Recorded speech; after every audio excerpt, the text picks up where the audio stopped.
The views and opinions expressed on this program are those of the participants and do not reflect the views of BronxNet or the program underwriters.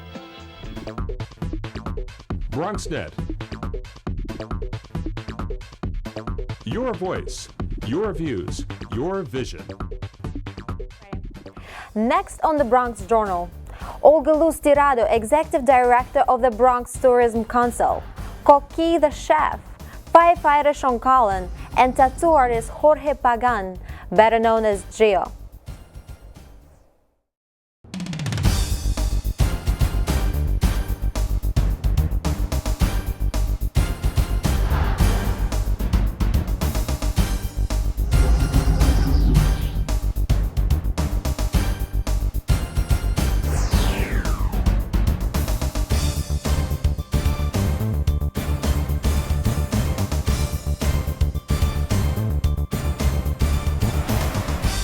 This is the Bronx Journal, the television edition of the online multilingual community newspaper. Published by the students and faculty of the Journalism, Communication, and Theater Department at Lehman College. On the internet, on the radio, and on television, the Bronx Journal covers the issues concerning the people of the Bronx.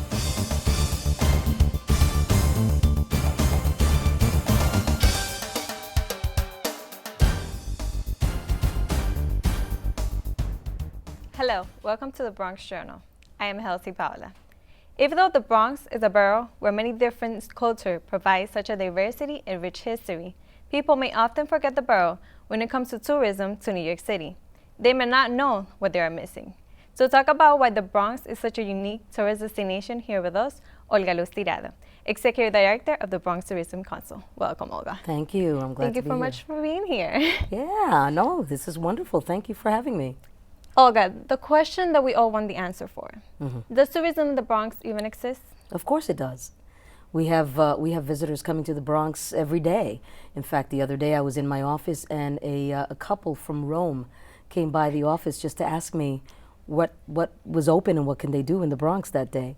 So I came down from my office and I'm standing, fortunately I speak a little bit of Italian, so I was able to say, oh, benvenuto, you know, and we chatted for a little bit. Yeah, so we spoke for a little bit and asked them what they wanted to do, and the woman was 4 months pregnant, so she couldn't really walk too much.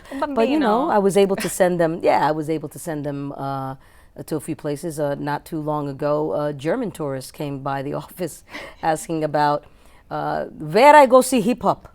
You know, so he wanted to go. He wanted to go for a hip hop tour. So I was able to give him some information. So yes, tourism in the Bronx is alive and well and growing.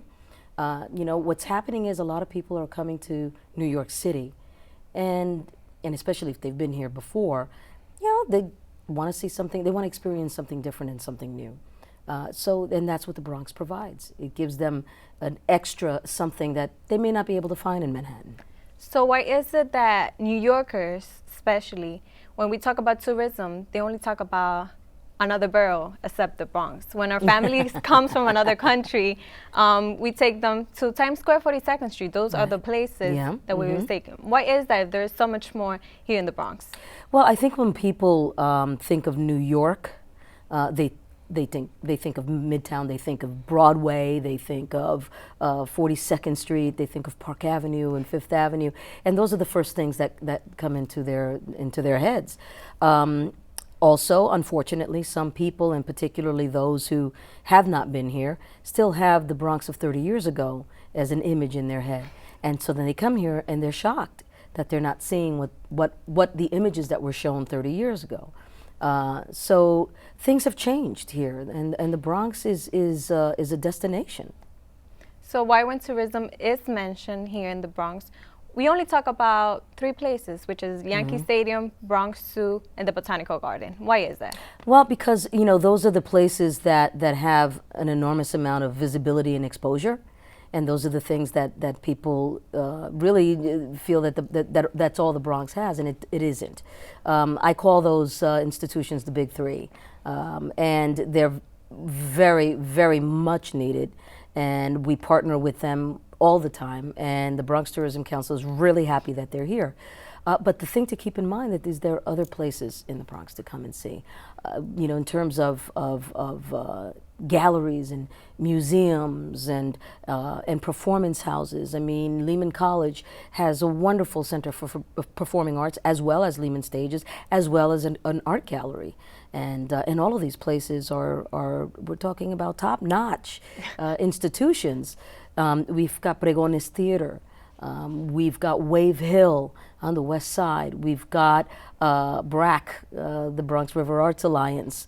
We've got a thriving arts community in the Bronx. If you go on to Bronx Arts, which is the Bronx Council on the Arts, you'll see a lot of wonderful art activities, that there are exhibits. We've got the Bronx Music Heritage Center, which takes music, talks about the heritage of music.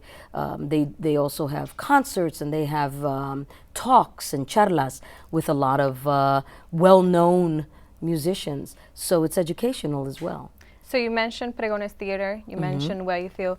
What are the things that people can go and see and expect to do in those places? Well, there's a lot of things to do. Each one of these places has really a litany of things to do. Wave Hill, for example, and the Bronx Zoo, and the gardens. These are all gardens. These are all acres and acres of basically natural forest. There are things you can do with your children. They've got exhibits. They've got family art projects, and those are things that really families are looking to do. Those are the things that a lot of tourists are looking to do, especially if they're traveling with children. Again, the performance house, it depends on what kind of music you like. I know that the Center for Performing Arts will have anything from Eri Palmieri and salsa to opera. So there's so many different things. Depending on whatever it is that you like, there's something for everybody in the Bronx. Something very curious that actually our audience can try at home is when we Google tourism in the Bronx. I actually tried that personally. Google results will give you tourism near the Bronx. And the results that comes out are places that are near the Bronx. Most of them are in Manhattan. And that hurts for someone that knows that there is so much more here in the Bronx than that. What can you say about that? Well, these are things that the Bronx Tourism Council, we are part marketing and part advocacy. So the marketing aspect of it, what we do is we promote all of the wonderful things that are happening in the Bronx. The advocacy part of what I do and what my office does is tries to combat those types of things. If you Google the Bronx, the first couple of pages are going to bring up images of the Bronx of 30 years ago. So we're trying to combat that, get in touch with Google and see what we can do about changing that, so that when you Google the Bronx, you'll see some of the wonderful images. If you keep scrolling down, you'll find those great images. My concern is that the first images that come up are old. Yes. and they don't really belong on those first couple of pages. I've said many times, I'm not here to rewrite history. The fact of the matter is that the Bronx did go through a moment of disarray, a moment of urban blight, but those days are over. And this is the year 2013. And we need to get over that and recognize that that was back then and this is now. So what are some of the things that we can do in order to change the misconception about tourism in the Bronx? Well, I think that everybody who is a Bronxite and anyone who comes to visit the Bronx then has a dual title. And that title is that they become our ambassadors. I recently had a day off, and it wasn't really a day off. It was supposed to be a day off, but it wound up a friend of mine said, I have a friend from England here. And I asked her what she wanted to do, and she said, I'd like to see the Bronx. This is someone who's, and I wondered, really? Okay. So I took her, and this was my day off, but I was so excited and happy to show off the Bronx. So I took her to Arthur Avenue, I took her to City Island, we ate, we had a beer at the beer hall in Arthur Avenue, we went to the Focal Point Gallery and saw some wonderful photography. My good friend Ron Turner is an amazing photographer and he's got a beautiful gallery in City Island. So we went there, and at the end of the whole thing she said, I never would have thought that this was the Bronx. That's a problem. A lot of people, as you said, Right. they're in their head, they have the old image about the Bronx. Right. Exactly. And once they come here, they'd be surprised and they're like, wow, are you sure this is the Bronx? Are you sure? Right, Are you sure? right. Then it took me to another you place. know, get over it. Yes, it's the Bronx. Come on. It is the Bronx. Right. But you know, so what I did after that, I said, well, I'm so glad you had a good time, and I'm glad that you enjoyed my borough. You're now dubbed an ambassador of the Bronx. So when you go back home and you talk to your friends, your colleagues, you know, put in a good word for us. Let them know that the Bronx is booming and it's a wonderful place to come and visit. I just hosted last week a reporter and a photographer from Le Temps magazine, which is from Switzerland. And so they came and they're going to write a very nice piece about the Bronx. And I took them, I spent an entire afternoon driving them around and taking them, introducing them to some of our wonderful Bronxites and to our wonderful institutions. And so I can't wait for that piece today, although it'll be in French, so I'll have to, you know, Translate. I'll have to, translate. But we just had a nice article written in an Italian publication. And a few months ago, Destinos, which is a publication in Spain, wrote a really nice article about the Bronx. So these are the types of things that is going to help change that perception. It's really about getting the word out. And it's through media, it's through marketing, and it's through dubbing those ambassadors. You know, I dub thee now an ambassador from the Bronx, or to the Bronx, and so they will go back and they will tell the story, and they'll tell a different story from what some people have seen. So we're being very aggressive about doing that. In a few weeks, I'm going to be hosting an entire trolley filled with journalists from Ireland. So what are some of the things that the Bronx Tourism Council do in order to keep promoting this new Bronx image? Well, you know, what we do now is that we've got an enormous amount of time that we're putting into our marketing efforts, and that includes working on putting together a campaign, but also very heavily involved in our social media. So follow us on Twitter, Bronx Tourism, Facebook, Bronx Tourism Council. We're even on LinkedIn, and we're doing a lot with email marketing campaigns. So you go on to ilovethebronx.com, you join our mailing list, and on a weekly basis you're going to get an e-newsletter that will tell you what's happening and what's going on and what's new, and links to any articles that have been written throughout the world about the Bronx. So that's a start. That right there is a start, because then there we reach through digital efforts, we reach millions of people. So that's a start, and then and after that we're looking to put together some really comprehensive marketing campaigns. So do you have any website where people can go for information? You go to ilovethebronx.com. It's my website, and it's constantly evolving. It's a new site. Well, it's not a new site. ilovethebronx.com has been around for a long time, but we revamped it, so it's a little bit easier. It's mobile friendly. Every printed matter that we do has a QR code. So on your iPhone, on your Samsung, on your iPad, you can just click and go directly to our site. Everything that's going on the Bronx is already, you guys already know, ilovethebronx.com. So there is no excuse why not to come to the Bronx. There's no excuse. Olga, thank you so much for joining us today. And you, the viewers, stay tuned, because we're coming back with more of the Bronx Journal. Thank you so much.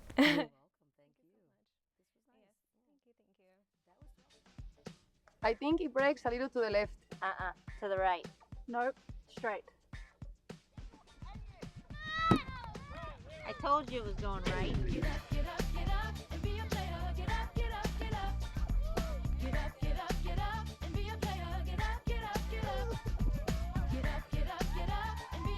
up and play an hour a day. For fun playtime ideas, go online. Just don't stay long.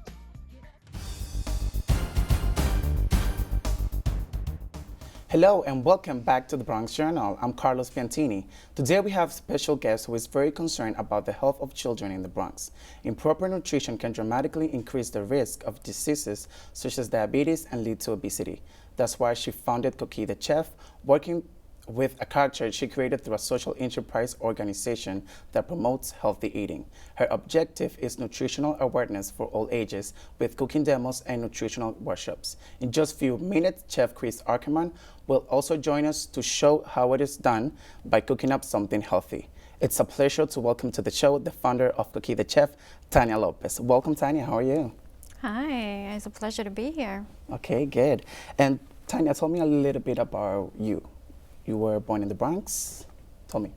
Yes, I was born and raised in the Bronx by Longwood Avenue, Southern Boulevard, and I practically lived in the Bronx all my whole life. But I did also live in Puerto Rico for 10 years.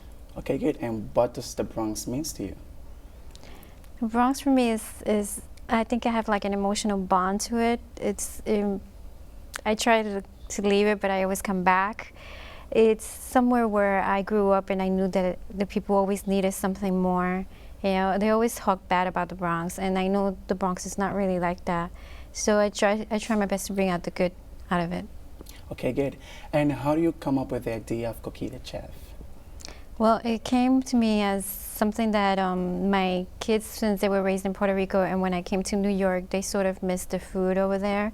And I didn't have time to cook for them before, because when I came to New York, I had to work all the time and make sure they had everything that is, they had. And I didn't cook for them the meals that I cooked for them in Puerto Rico. So when I got laid off, I started cooking again, and it felt really good because it reminded them of Puerto Rico, and it reminded them of how wholesome food can be cooked at home.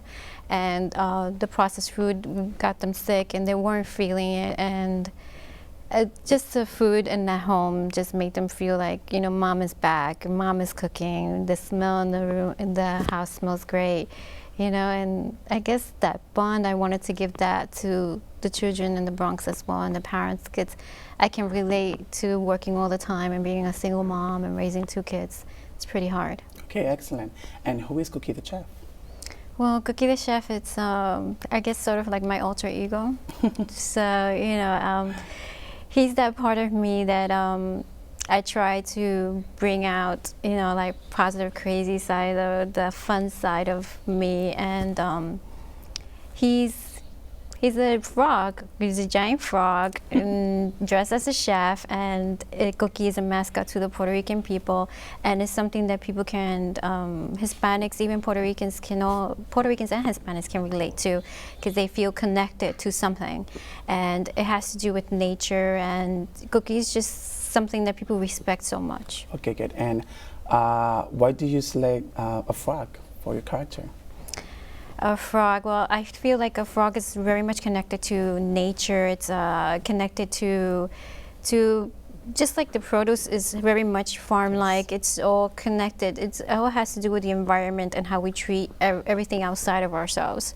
And the frog is very unique. It's dying out in Puerto Rico, and people need to be reminded, the Puerto Rican people need to be reminded that we need to save our frogs as well as we need to save our produce and feed our children the right things. Okay, good.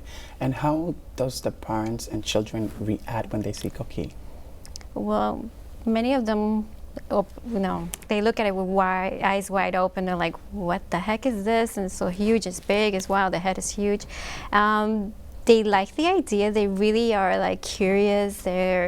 They ask questions, they want to know more, and it's a lot of fun being with the parents and the kids. And do they pay attention when you are educating them about eating healthy? Do they, Yes, they do. Mascot really attracts a lot of attention.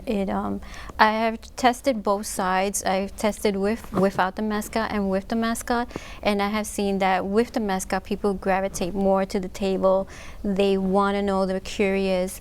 And when I don't have the mascot near the table, they're like, they really don't care what's going on. They'll just taste the sample and not stay there long enough to see how that sample was made. Okay, good. I want to ask you something. The American Heart Association funded one of your projects. What was this project about? Well, the project was to have cooking demonstrations in front of bodegas, and we called it Coquí de Chef Bodega Adventures. So we selected 3 bodegas in the Longwood area, and we had cooking demonstrations in front of the bodega using the fruits and vegetables, or introducing the bodega owners to new fruits and vegetables, and the public was pretty much open to it. Even one of the bodegas was able to sell smoothies in front of their bodega, which was really awesome. Okay, and with what other organizations do you work together to, to continue your mission? Well, we work with Citizens Committee of New York City and City Harvest. How do you see yourself and Coquí de Chef organization in the future?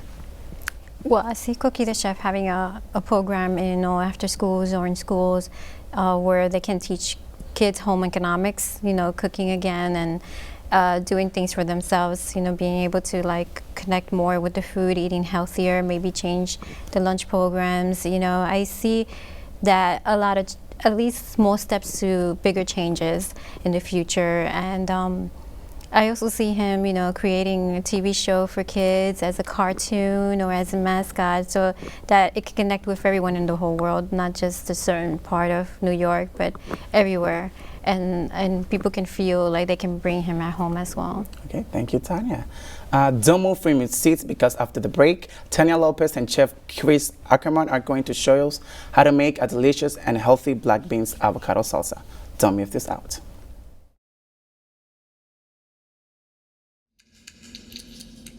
When I have an asthma attack, I feel scared. Sometimes my parents have to take me to the hospital. I feel like a fish with no water. You know how to react to their asthma attacks. Here's how to prevent them. Call 1-866-NO-ATTACKS. Visit www.noattacks.org or call your doctor. Because even one attack is one too many. Welcome back to the Bronx Journal. Here we are with Chef Chris Ackerman and Tanya Lopez, who are going to prepare us a delicious and healthy black beans avocado salsa for us.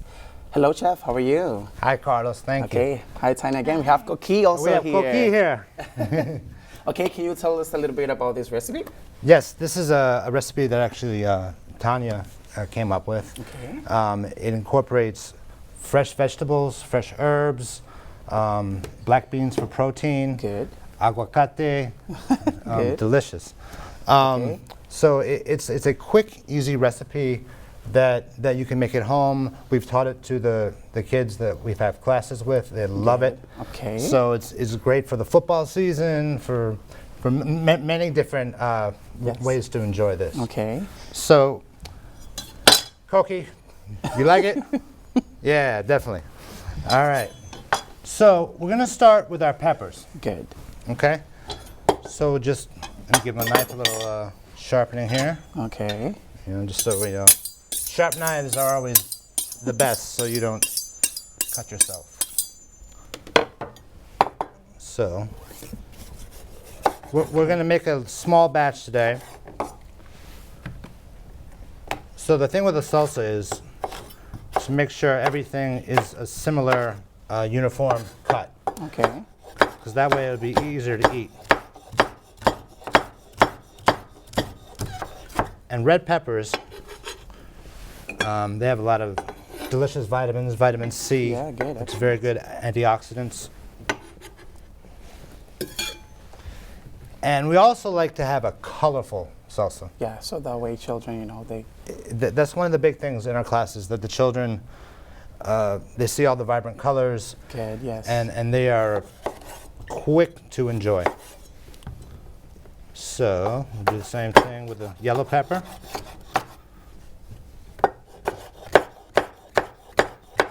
What's your favorite food, Carlos? Well, my favorite food is not that healthy. Well, that's all right. Well, that's why we're here. Yes. Sometimes, I try to eat, healthy sometimes. Sometimes? Sometimes, yes. Okay. Well, maybe you make this at home now, right? Yeah, Yes. good, yes. This is an easy I like recipe. to cook. Yes. Fun for the family. Yeah. And that's good because also, you know, children, you know, they can have time with with daddy, you know, and mommy. So, you know, they can prepare this at home and, you know, have a good time. That's good. Exactly. See, we're adding some green pepper as well. Make sure we don't want to get the seeds in there. So you can just pull those out with your hand, really easy. Okay.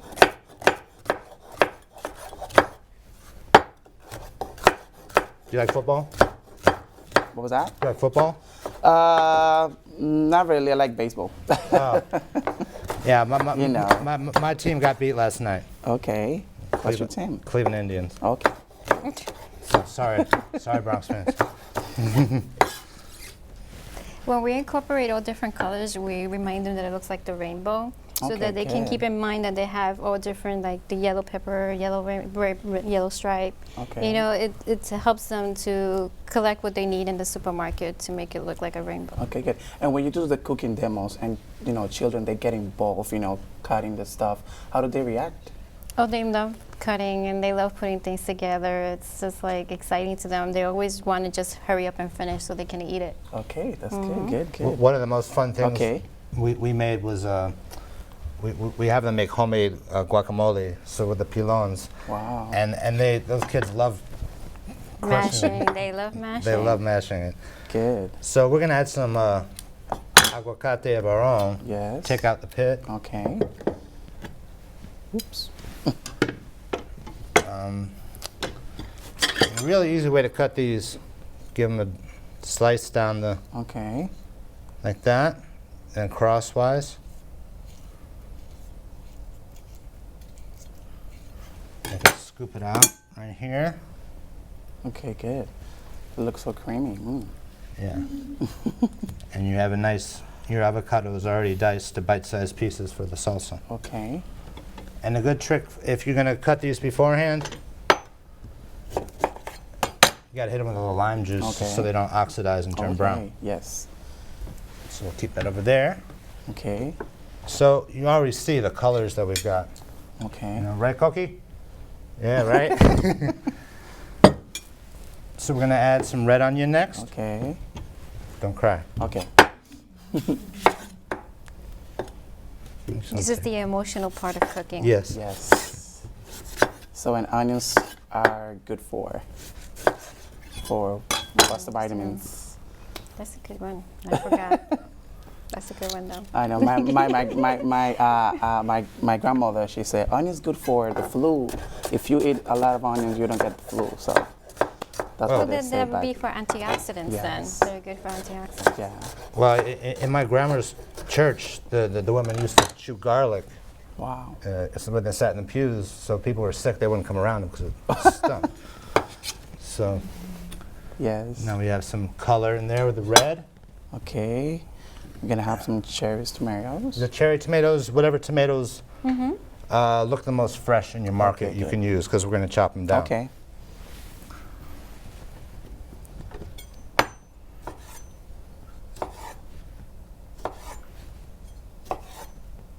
Ooh, delicious. Yeah, they are.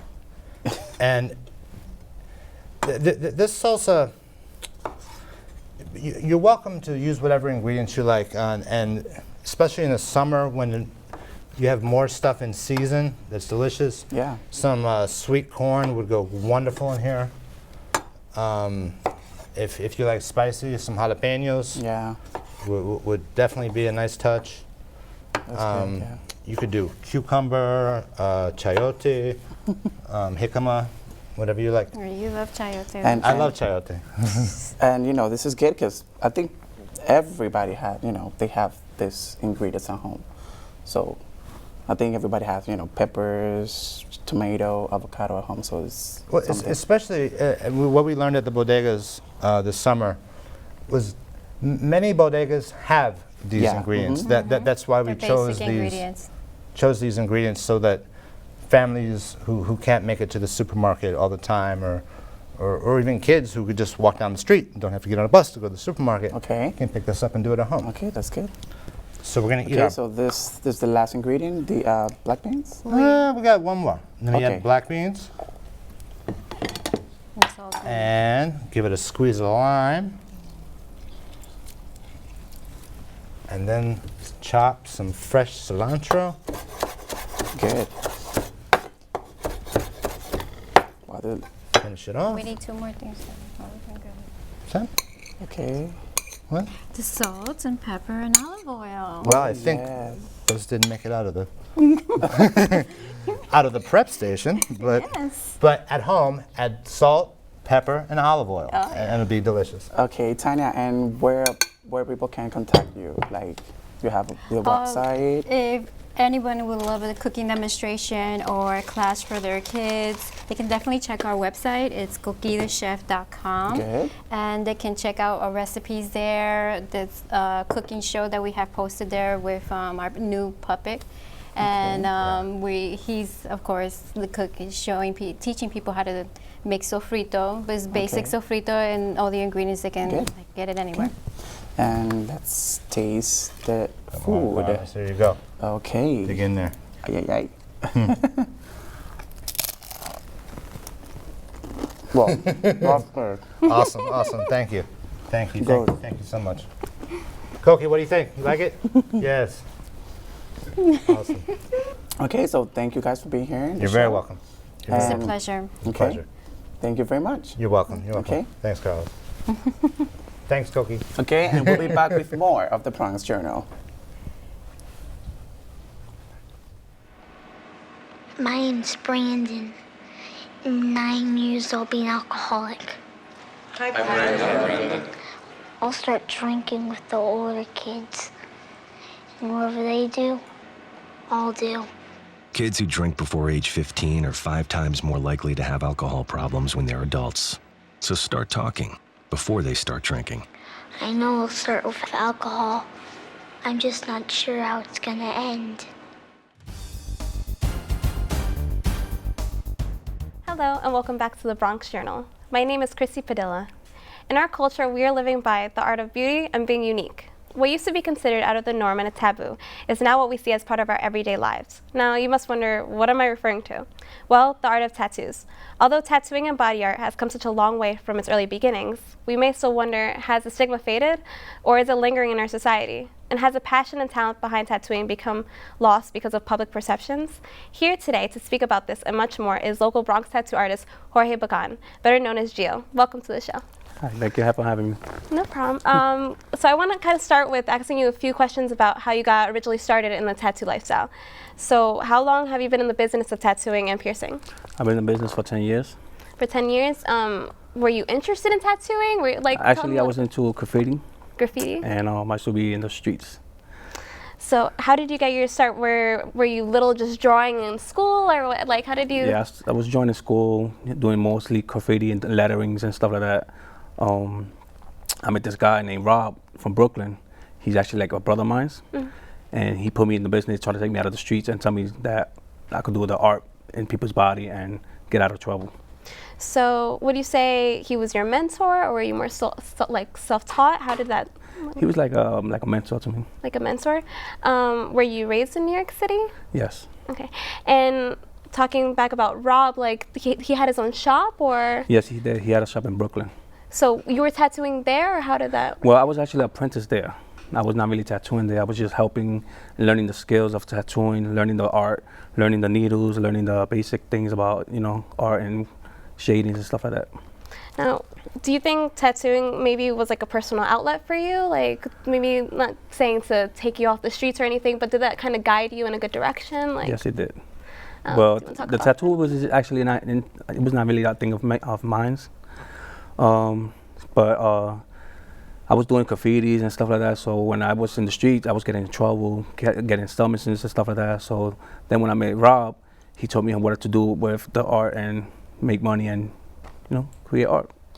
Okay, so I know there's various styles of tattooing. I did a little bit of research, there's like flash and traditional, black and gray, tribal, Asian. Right. What do you partake in? What do you do? I do mostly everything, but my skills is more into like the Japanese skills and Asian stuff. So how did you learn the Japanese skills and Asian stuff? Well, I usually study and I follow like other artists, and I study other artists. I study the Japanese culture And I usually check and study more and look at YouTube and stuff like that. So was it hard learning all these different styles of tattooing, like the tribal and the Asian? Because you said you like a lot of the Asian style, but was it hard? Like It is kind of hard because you have to study and you have to know exactly what you want, where the colors go, what's the meaning. Especially tribal. Tribals has different meaning, as Japanese has different meanings too. They have Indians, they have Buddhists and stuff like that. So everything has a meaning to every tattoo that we do, and we have to study and make sure, mostly people get the tattoo, and when they get it, some of them do know why they get it for and what's the meaning for it, so. And is there any tattoo artists in particular that you look up to as like a role model that you try to emulate, or? I actually do look at Juan Segata. He's from Puerto Rico. He's a great artist, and I got this guy from California. His name is Rome. He's another great artist I look forward to, and they do a lot of cool tattoos and awesome realistic tattoos. And realistic tattoos. Yeah. No, it's really cool. And speaking before, are you Puerto Rican descent? Yes, I'm Puerto Rican. So doesn't that tie into your roots? Yes, it is, because he's like one of the great artists that I know from Puerto Rico. I know there's more in Puerto Rico. They are great, but I haven't heard from them yet. I still study, I still look for them, and I still look out there, because in art we learn something different every day, and every day is something different in art, so. No, that's awesome. Okay, so being a local tattoo artist, what makes your tattooing different from any other local tattoo artist, in the Bronx area, in the New York City area for that? Well, I'm actually known. I have a lot of friends in the Bronx, and I have a lot of friends that they taught me. I have friends that they are in the same business as me, and they are great friends out there, and they, I teach them, I sit down with them, and they teach me things. I visit their shops. I worked for these guys before, so every time I go and I learn something new, I go and sit down with them and learn different things and different shadings. There's always something new every time in the art in the district. It changes up, so we always have to see. So it's kind of like you're working together, but is there, business-wise, is it more competitive now? Even, I know you told me you've been in the business for over 10 years. Right. Has the business changed? Is it more competitive now rather than how it's been years before? Yes, it has changed a lot. It has changed a lot. Is it harder? It is hard. It is kind of hard, but it is great too, because the art is more realistic now than before. Before it was just like a coloring paper, a coloring book, and we just do color here, color there, and now it's just we have to do tones, color tones, shading, and all that stuff. So it's more detailed. More details, yes. No, that's awesome. Okay, going on that, do you ever have any experience where you have to cover up a tattoo? Oh yes, a lot of times. And basically, we do cover up names. A lot of people get names. They get the past of certain things they have in the past, or they gotten tattooed by somebody that did in their house, or new people now that trying to learn how to tattoo, and it's hard for them, and they get, they go house parties and they get tattooed, and next thing or they got drunk and they got tattooed and they regret the tattoo, So they'll come back to me, and we have to work something out. We have to talk to them, and we have to let them know what could be covered, what cannot be covered. Do you find that challenging, trying to figure out, am I going to cover the right thing, or am I going to make it better? It is a challenge. It is a challenge because we have to work with what they got, and what would they like for their body, and what would they like what they like after art. So we have to talk to them, let them know if they like the art, if they like what picture we want, what's best for them, and if they like it. Now, time-wise, I don't have a tattoo, but I don't know, how long does it take to have a tattoo done? What's the minimum time that you've ever done a tattoo? I have done a tattoo for 8 hours. 8 hours. 8 hours. Yeah, a tattoo could take mostly from 2 minutes to 8 hours. So 2 minutes to 8 hours? Yes. Okay, sitting in the chair for that long and drawing it out, that's tough for me to It is, because your back start hurting. Do you ever get people complaining? Yes, we do get people complaining. Some people come ready for it, expect what they're gonna get for, and how what's the procedure and how long the work is for. But there's always a break in between those hours. So it works out at the end. Yes. Yeah. I want to kind of take a step back. What about I didn't know that there was like steps to becoming a tattoo artist. I just recently learned that you actually have to get a license to get it, like be a tattoo artist. So can you tell me a little bit about the procedure of becoming? Yes, actually before it was a tattoo, it was underground. So you basically, there was no license. It was mostly underground. But like now with the health department and, you know, the diseases that's going on and the new things that, you know, we have to use new needles, we have to use everything new or sterile. So now that the health department have got involved, you know, and it's a great thing that the health department got involved. So now we all, you know, every artist that is out there needs to get their license, you know, and it's great to have their license because, you know, when you have an open, you know, it gives you the rights to open your own shop. It gives you, you know, you have to be clean, sterile and everything. So it's great to have your license. So having the license and everything, the process before that, was it hard learning about like the sterilizing the equipment and even like taking the test, like studying, like was it hard for you? Like, well, actually it's not hard for me because if you are in the business for long, like I said before, like when you work in a shop, before you become a tattoo artist, there's people that they become apprentices. So apprentices, when you work, like that's like me hire somebody right now as apprentice, he has to work for me.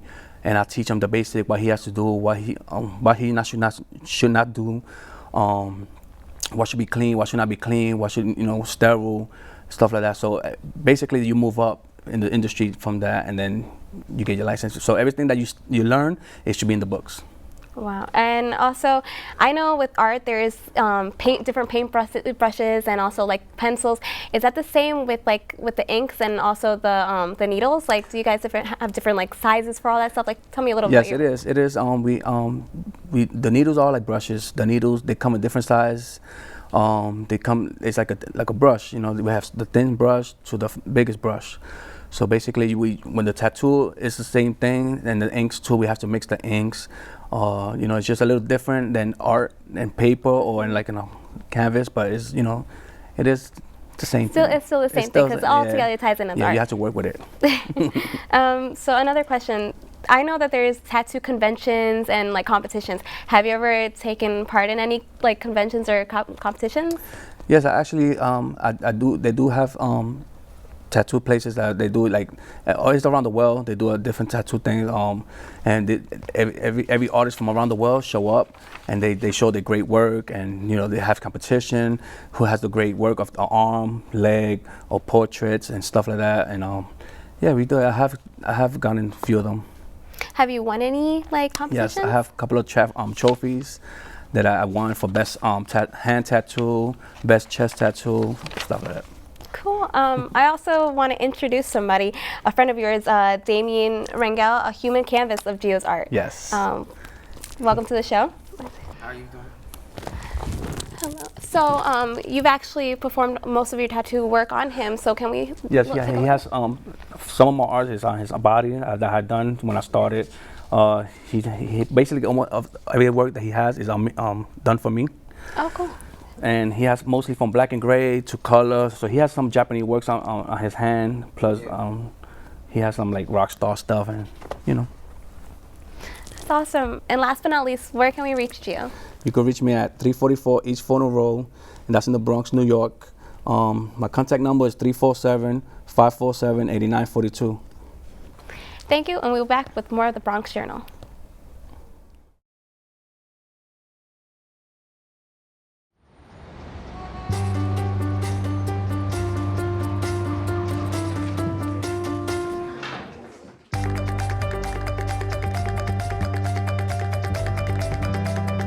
Big dreams and good grades aren't enough to get into college. There are actual steps you need to take. Finding someone who can help is the first and most important. For the next steps, go to knowhowtogo.org. Hello and welcome to the Bronx Journal. My name is Lily Yudina. So many New Yorkers have chilling memories of the September 11 attacks on New York's World Trade Center. It was a series of coordinated suicide attacks by Al-Qaeda resulting in 2,974 American casualties. On that morning, 19 Islamist terrorists affiliated with Al-Qaeda hijacked 4 commercial passenger jet airliners. The hijackers intentionally crashed 2 of the airliners into the Twin Towers of the World Trade Center in New York City, killing everyone on board and many others working in the building. Our guest witnessed the events of that tragic day with his own eyes, while working 2 blocks away from it at world-famous Goldman Sachs. He was just 22, it was his second week into the job, and a life-changing experience that prompted him to change his whole life around, leave Goldman Sachs to become a New York City firefighter. Let's welcome to the show Mr. Sean Cullen. Hello, Sean, how are you? I am doing well. Thanks for having me. Can you please describe your experience of that tragic day, 9/11? Well, the day, much like it did for everyone else, started out like a normal day. It was a beautiful morning, and I had just came into work, and I happened to be talking to another person who was hired into the same analyst class that I was hired into. We were just kind of talking about, all the new things that were in front of us as far as what our careers were going and all that kind of thing. And out of the corner of my eye, I saw the explosion, or what I thought was an explosion. And I said to her, "Oh my God, a bomb just went off in the Trade Center." And then, as time progressed, we realized, well, it wasn't a bomb. And then, we turned on the TVs, and we could see that it was a plane that had come through. So for me, I didn't see the plane at first.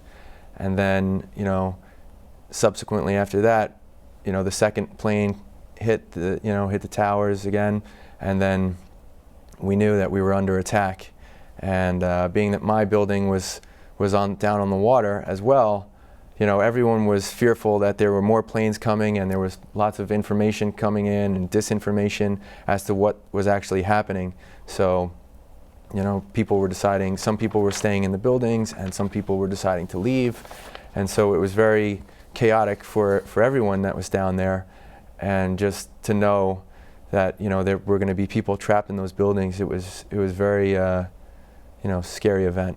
So I know that you were evacuated eventually, right? Yes. Eventually, there was a group of people that made the decision to leave. And so I was evacuated out.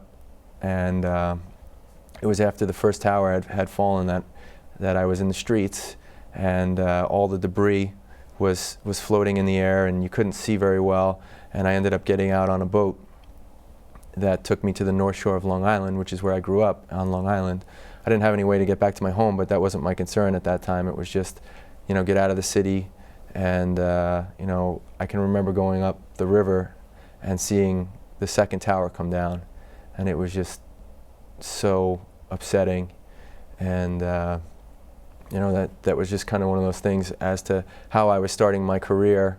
After working hard in college, and you figure that your life's going to go a certain direction, and then an event That's like that. actually, you were just pretty much coming up to my second question. So, how did you feel afterward?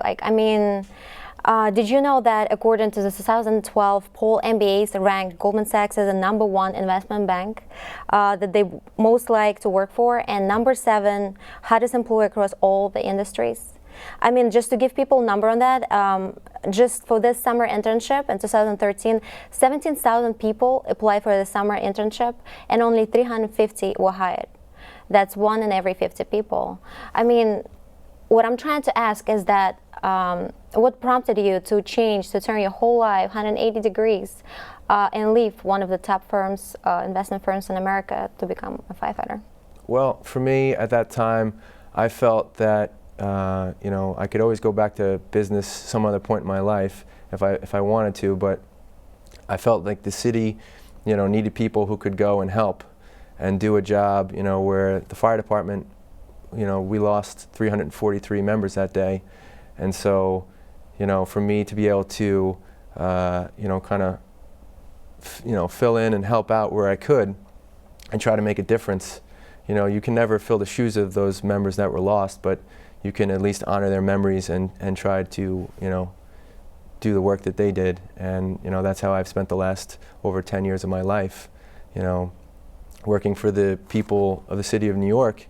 And to be honest, it's certainly a pleasure, and to do that, and as well it's an honor, because not only is it the people that live here in this city, but it's also the people that come to visit and the people that come from outside the city to work here every day.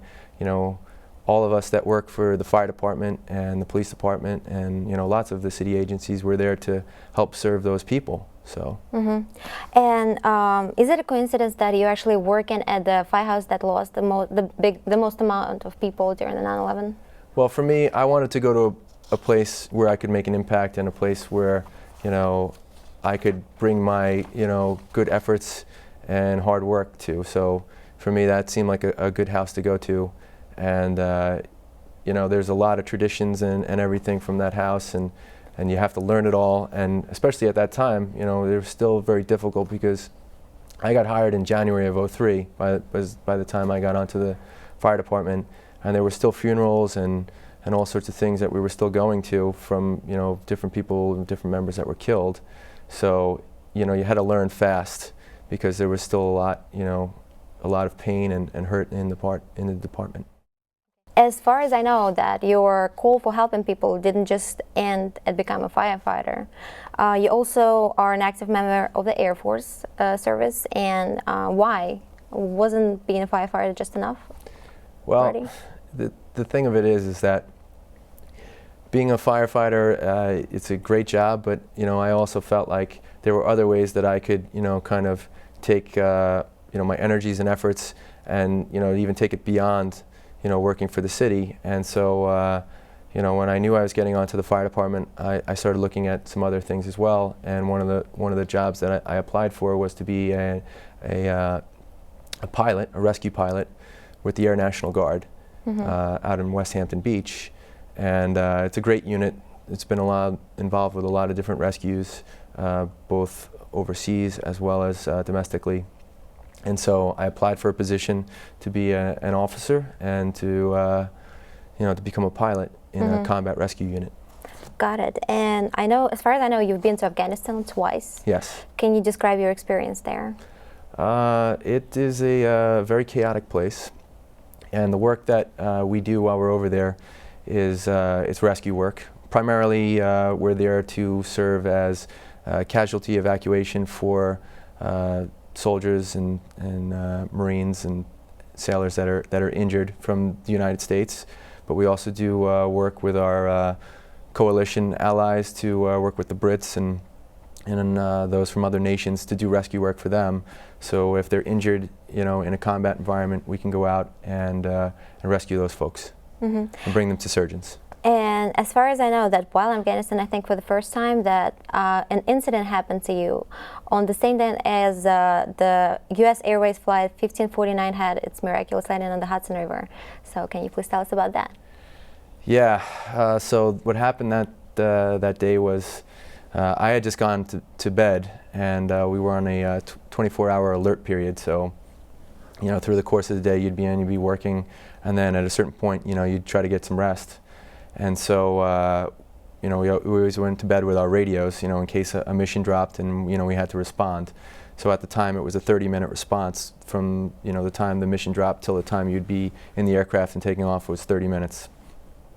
And so, you know, the mission dropped, and we got a call on the radio that we had to scramble into, you know, see what was going on. And so I went into the operations center, and on CNN was, you know, you could see the plane in the river, and, you know, they were saying that everyone was alive. And I can remember saying, oh my God, like, that's amazing that everyone lived through such a crash. And so, you know, we got the information for the rescue mission we were going to go on, and it was very dangerous conditions. It was in a blizzard in the mountains, and you know, the weather was not ideal for what we were looking to do. But we wanted to, you know, it was a person's life that was, you know, at risk, and so we went out to execute the mission. And it was a nighttime. You know, we were on night vision goggles, flying in a storm, and we ended up, you know, being consumed by the storm and then crashing. The helicopter, it rolled down a mountain, and we finished up on the side of a village with the helicopter on fire. You know, 7 guys were on board, and lucky for us, all 7, you know, that were on board were alive. And now it was time to evade, because it was not a safe place to be. And so we spent the night out in the mountains of Afghanistan, you know, evading from the Taliban and enemy forces. And you know, that was my second mission in Afghanistan. So even when I finished up with that, it was one of those things, you know, eventually they couldn't get any aircraft to get us out because of the weather. And so they launched a ground force rescue team to come get us, which, you know, it was kind of ironic that the rescuers, you know, who were going out to do a rescue mission ended up being the ones that had to be saved. But, you know, that's kind of the nature. So eventually you got rescued. Yes. And there's something else, actually, because recently I came across the picture. And it's actually a pretty amazing picture, and I was really impressed by it. Can you tell us the story behind this picture? It's a name as Matt Lammers. He's a former Army soldier who lost both of his legs and one of his arms in an explosion, IED blast, in Iraq. And he's being aided by this organization called the Stephen Siller Foundation. And Stephen Siller was a fireman who was killed on 9/11, and his family and other folks through the FDNY have gotten involved with this organization to raise money to help these folks who have, you know, given so much to the country, you know, at building homes for them. And so I've kind of, you know, being a fireman as well as an Air Force guy and someone who, you know, who does rescue work for the Air Force, have gotten involved in trying to do, you know, fundraising for them as well as awareness. And what the organization does is building homes for these folks. So that particular picture was from the Tunnel to Towers run, and this gentleman did that run, which, you know, he walked through it, but he wore a FDNY bunker coat, you know, which is how Stephen Siller came through the tunnel, the Brooklyn Battery Tunnel, and so he wanted to do it to honor his memory, and also as appreciation for them, you know, raising all this money to help him and his family.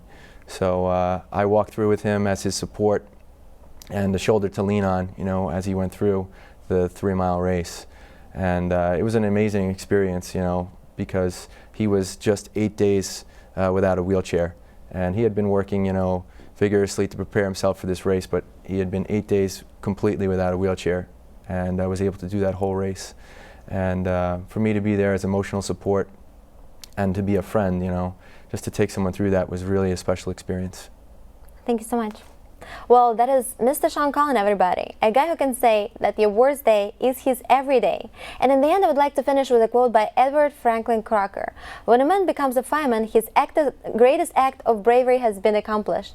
What he does after, that is all in the line of work. Thank you for your attention, and we'll see you next time on another edition of the Bronx Journal.